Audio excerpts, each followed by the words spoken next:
François Bayrou s'était rêvé en roi de France, il devra se contenter de la Navarre et cela semble suffire à son bonheur. La troisième tentative devrait être la bonne puisqu'il s'apprête à conquérir la mairie de Pau. La boucle est donc bouclée pour cette figure centriste et centrale de la vie politique française. 25 ans de combat politique récompensés enfin à Pau. Après une première tentative en 1989 face à l'indéboulonnable André Labarrère, qui fut un ami de François Mitterrand, François Bayrou échoua en 2008 à cause du maintien du candidat de Nicolas Sarkozy. Le centriste casse en tous les cas la spirale des défaites présidentielles, municipales, législatives. À 62 ans, François Bayrou était dos au mur et jouait sa carrière un peu à qui tout double.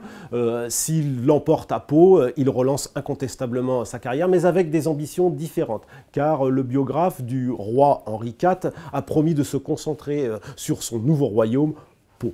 Cela ne l'empêchera sûrement pas de monter à Paris pour aller peser sur le débat politique national.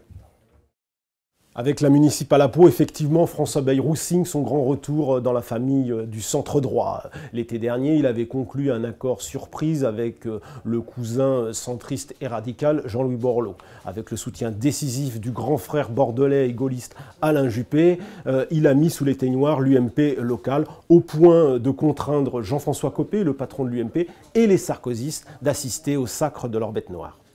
Un exploit à la hauteur du risque inouï pris par Bayrou dans l'entre-deux tours de la présidentielle 2012, puisqu'il apporta un soutien surprise à Hollande. Il ne fut pas payé en retour, il perdra un mois plus tard son siège de député et transformera en cimetière son modeste modem, dernier avatar de la grande UDF des années 80. Bref, un tête-à-queue politique qui a failli laisser Bayrou sur le carreau.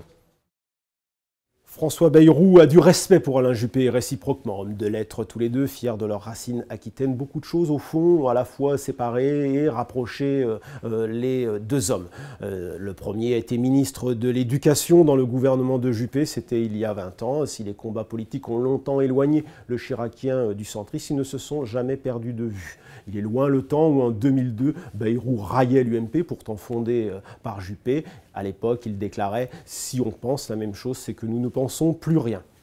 Depuis, de l'eau a coulé sous les ponts et c'est probablement Alain Juppé qui a sauvé François Bayrou d'une noyade politique en allant le soutenir coûte que coûte à Pau. Ce rapprochement prend aujourd'hui des allures de pacte aquitain au moment où Alain Juppé s'apprête à lancer sa propre aventure présidentielle. Bayrou lui a assuré qu'il n'y aurait pas de quatrième candidature, mais il est probable qu'il aille soutenir sans retenue celle d'Alain Juppé, y compris contre Nicolas Sarkozy.